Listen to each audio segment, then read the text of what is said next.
Well, welcome into another season of. You got renewed. I did. I can't believe The they keep network renewing me. renewed you.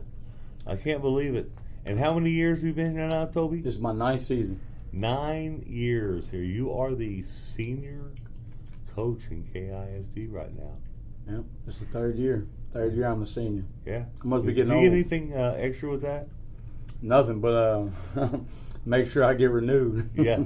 No bozo button or nothing? None of that. Oh, okay. Well, we'll have to find something for you, man. When you hit 10 next year, we'll have to definitely get you something for sure. But we're glad you're joining us in the pregame show. Of course, Toby and the boys are going to be taking on Round Rock High School. That's always fun to say, the Round Rock Dragons, and I got to see them in a scrimmage. And they're big, and they have some fast guys, but they're large more than anything else. And you got to watch them. What did you think of them? Yeah, when they get off the bus, they look the part. You know, they Yeah. got some really big guys, and you know, we've got to utilize our strengths, which is speed and quickness. And you know, like I said, sometimes it's not how you look, it's how you play. So, but they're going to be well coached. Coach Moore does a great job. They don't have a lot of returning guys, but they do have some guys that are really, really good. Quarterback Jack Appel. He's been a 3-year starter for them, I believe. They also have one of their running backs, Brady Cochran. He's a really good player. Wide receiver Carson Griffin. Wide receiver Dylan Yeager. Tight end Elijah Ellis. Tight end Jacob Moore. They have an offensive lineman, Mark Marino, and then another offensive lineman, Nathan Granier, and that's their offensive returner. So they have a lot of guys back on offense. I think I may have missed a couple of receivers. On the defense side of the ball, it's mostly on the defensive line. They've got number 95, Zahid Lyons, number 96, Luke Rodriguez, and number 90, Max Williams. Those guys are all returners, as well as number 4, Carlton Shane. So they only got 4 guys back on defense, but they do got 7 or 8 guys back on offense, including the quarterback. But either way, it doesn't really matter. I mean, I didn't realize this until last week. They're the biggest school in the Austin area, with 3,800 students. Wow. And Coach Cody Moore, I think this is maybe his 3rd year, but he's done a really good job. Playoff team every year. I think he won 8 or 9 games last year. They beat us last year 22-14 and did a really good job of coming out in the second half and really taking it, exploiting some things that we were kind of weak on, and came back on us. We were leading them 7-0 at halftime. But, this game is going to come down to effort, blocking, tackling, and, in my opinion, special teams. Early on, you can win and lose games with special teams and turnovers, and I think that's going to be a big factor in this game. Yep, and of course, you'll be playing out Searle Stadium, the season kickoff for KISD, more or less. You are the centerpiece on Thursday night out at Searle. It's going to be a heck of a ball game. 7:30 kickoff for this one. Mm-hmm. And I got to remind people real quick on the pregame show, get your tickets online right now.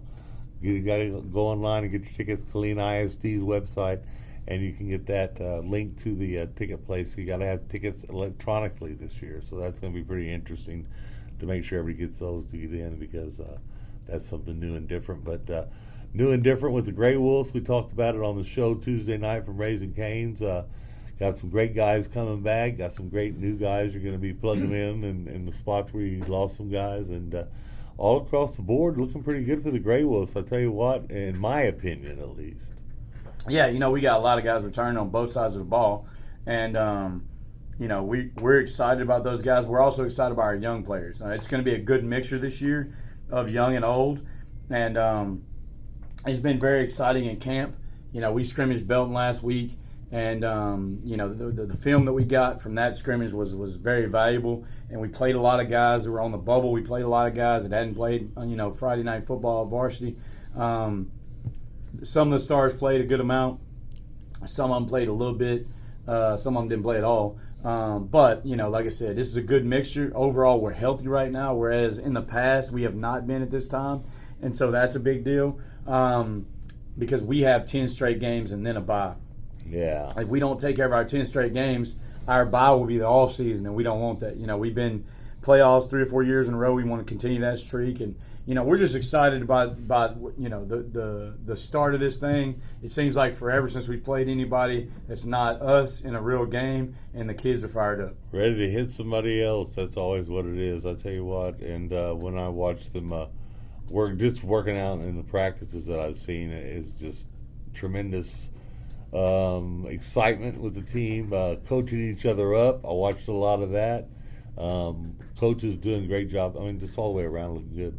Yeah, our coaching staff's been together now for some years. I mean, That's hard to do. Yeah, it really is. We did not retain Coach Rodriguez. He'd been with the program for a while. I think 10+ years. He had the longest tenure. But he decided to just teach, which he's a great math teacher. But other than that, every one of my coaches is returning. So we have 14 returning coaches, including myself. We've got 2 really good athletic trainers this year. We're excited about those 2, Vanessa Juarez and Dawn Pierce. But overall, like I said, I do believe that where there's stability, there's consistency in your program. And if you have that stability in the coaching staff and you have those kids have that bond with those coaches, it makes a difference when times get tough. Because if there is that disconnect, those kids normally they won't go all out for you. Because it is about them and it's about their team. That's one thing we preached all offseason. Our offseason shirt said "Big Team, Little Me," and it was very fitting. And our kids bought into that. They bought into that philosophy, and I feel good right now. We are as an overall team. We're not going to be perfect week 1. We may not be perfect at all at any time during the season, but we strive for perfection. But the one thing I can tell you is the 2025 Shoemaker Graywood football team are exactly that, which is a team. Yep, I can tell that, and I'm around them a little bit. I can tell when I'm around them, and of course their attitude and personalities are great. You didn't talk about that extra coach, your analyst, dad. Your dad is one of the most important members of Toby Foreman's mental staff, let's call it. If nothing else, I'll tell you what, he's your extra set of eyes, your extra brain. And do y'all share a brain sometimes? Do you think that much alike or what? Or I was telling somebody the other day, they were talking about, coaches scouting and whatnot. And I can remember about 8 or 9 years old, I would always go to the football games with him when we went to scout or go watch Lamar play because he used to coach Lamar. And we were sitting up in the stands and he started explaining stuff to me. And then it just turned into a scouting session and he showed me how to scout. And so since I've been about 8 or 9 years old, I've been scouting football teams and so I feel like I'm pretty decent at it. Yeah. And so, but I have the advantage of having 16 coaches in my family and one that lived with me and raised me, and my father. He was an athletic director and he was a head football coach, and I feel like he did a good job of teaching me, what coaches do. And because people don't realize, we're up here a whole lot of hours. I can tell you, I logged in on Saturday and Sunday about 29, 30 hours just preparing for this week because it is a short week. Coach Locks was up here with me most of that time, and a lot of the other coaches were here as well. And so there's a lot that goes into it. But, if you're going to do something, go all in. Don't go halfway through it. Some coaches don't feel that way. Some programs don't spend that much time, but we do. When we spend the time on the weekends to prepare so our kids can be in the best position to be successful. And we believe in that here, and I believe that's the reason why that this program is turned around and is a perennial playoff team year in and year out. Opening up at Searles Stadium, getting ready to head out onto the field. You're going to have a big crowd there. I know it. I'm getting there way early so I can get me a nice seat in the air-conditioned press box, But, of course, we'll be down to see after the game for the post-game interview as always. But looking forward to a really good ball game. Round Rock, watching them, they're pretty good. I know you're good. I think you got a little bit of a speed advantage on them, so I'm looking forward to that. But other than that, just go out there and get after it like you play Shoemaker football, and you'll be all right. Yes, sir. The pregame speech will be something like this. Guys, we got to go out there, stay together. Bad stuff's going to happen throughout this game, but we got to lift each other up. If you give the effort that you're supposed to give, pursue the football, block and tackle, we're sound on special teams and don't turn the ball over, we're not going to have, problems. We'll be okay tonight. Just make sure that it's just that we stay together and play Shoemaker Graywood football. And as always, Toby. As always, go Gray Wolves. This has been an I-14 Sports Network production, bringing the heat from the heart of Central Texas.